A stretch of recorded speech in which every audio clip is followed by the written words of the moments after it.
La planète Terre, notre belle maison. Nous aimerions croire qu'elle sera toujours là. Mais que faire si ce n'est pas le cas? Des extraterrestres, des comètes, des armes de destruction massive, des trous noirs. Même le Soleil pourrait détruire la Terre. Comment cela va-t-il se passer? Comment cela vous affectera-t-il, vous ou vos descendants? Et serions-nous capables de l'arrêter? Voici et si. Et nous nous demandons ce qui se passerait si nous savions à quel moment la Terre va mourir. En juillet 2019, nous avons failli être touchés par l'astéroïde 2019 Oka. Son impact aurait été similaire à celui d'une bombe nucléaire.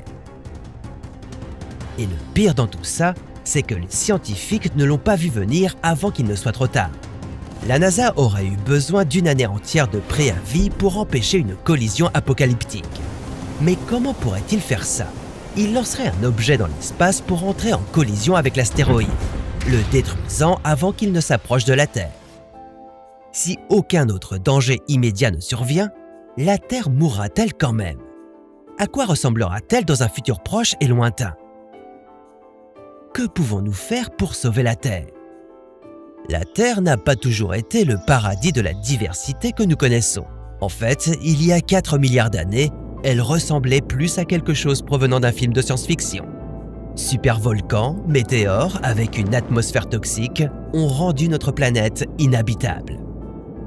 Alors, comment est-elle devenue la Terre d'aujourd'hui? Elle est passée par de nombreuses étapes géologiques, atmosphériques et évolutives. En fait, l'Homo sapiens n'est entré dans l'histoire qu'il y a environ 200 000 ans. La vie humaine a évolué à une époque où le climat était doux et stable, permettant une grande diversité de vie, ce que nous prenons comme une chose acquise. Aujourd'hui, nous commençons déjà à voir les effets des changements rapides de notre climat et la destruction qu'ils entraînent. À quoi ressemblera l'avenir si nous continuons sur cette voie? Comment cela affectera-t-il vos enfants?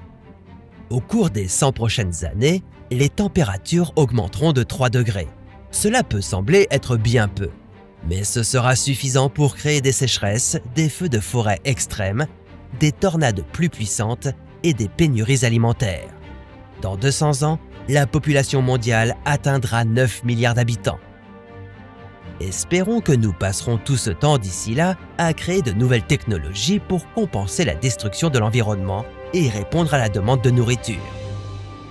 Dans 300 ans, l'humanité sera considérée comme une civilisation de type 1 sur l'échelle de Kardashev, ce qui signifie que nous utilisons toutes les ressources disponibles sur notre planète. Si seulement nous pouvions atteindre le type 2 et utiliser la puissance du Soleil, ou même le type 3 qui utilise la puissance galactique. Tout cela pourrait affecter vos descendants actuels. Mais sautons encore plus loin dans le futur, lorsque les humains ne seront peut-être même plus là. Dans 100 000 ans, la plus grande étoile de la Voie lactée, Canis Majoris, explosera. La supernova sera visible depuis la Terre en plein jour. Pendant ce temps, 20 supervolcans projetteront 417 km3 de magma dans toutes les directions. À ce stade, la Terre commencera à ressembler à la planète qu'elle était il y a 4 milliards d'années. Dans 600 millions d'années, le Soleil commencera à brûler la Terre, car le Soleil deviendra plus chaud à cause du rétrécissement de son noyau. La seule vie restante sur Terre dans 800 millions d'années sera, une fois de plus, constituée d'organismes unicellulaires. Et dans 2,8 milliards d'années, la température de la Terre atteindra une température extrême de 150 degrés. Il n'y aura plus de vie sur Terre. Pouvons-nous arrêter cette lente disparition sous la forme d'un morceau de roche sans vie? Probablement pas. En fait, nos actions actuelles pourraient même accélérer le processus. Au lieu de cela, nous pourrions nous employer à prolonger cette période calme de l'histoire de la Terre, en protégeant ces écosystèmes qui maintiennent la vie et en utilisant des ressources renouvelables. La fin de la Terre a captivé l'imagination de nombreuses personnes. Il existe même des groupes apocalyptiques avec des théories spécifiques sur la façon dont la fin arrivera. Certains croient que des extraterrestres vont débarquer et nous éliminer, peut-être à cause de la richesse de nos ressources naturelles, ou peut-être simplement parce qu'ils ne nous aiment pas.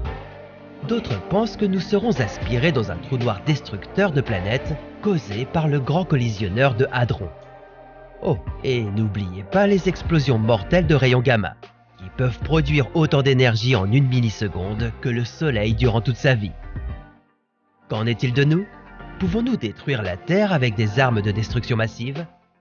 Heureusement, non. Nous pourrions peut-être anéantir l'humanité, mais il est impossible de détruire physiquement la Terre. L'engin explosif le plus puissant qui ait explosé jusqu'à présent est la Tsar Bomba de fabrication soviétique, également appelée Big Ivan. Cette bombe à hydrogène de 50 mégatonnes qui a explosé en 1961 dans l'Arctique était plus de 3000 fois plus puissante que la bombe qui a détruit Hiroshima. Il faudrait un quadrillion de Tsar Bomba pour détruire la Terre. À long terme, la Terre finira par mourir. Mais avec un peu de chance, nous pourrons éviter les désastres immédiats et utiliser ce temps pour trouver un moyen de continuer notre existence grâce aux progrès technologiques et biologiques. Quelle serait la réaction de la race humaine en apprenant que la Terre, comme tout organisme vivant, est en route vers le monde de l'au-delà? Cela va-t-il nous diviser ou nous unifier? Même si la Terre mourra, que ce soit tôt ou tard, nous pouvons en faire un endroit meilleur tant que nous sommes là. Pour l'instant, c'est tout ce que nous avons. Alors prenons mieux soin de l'environnement.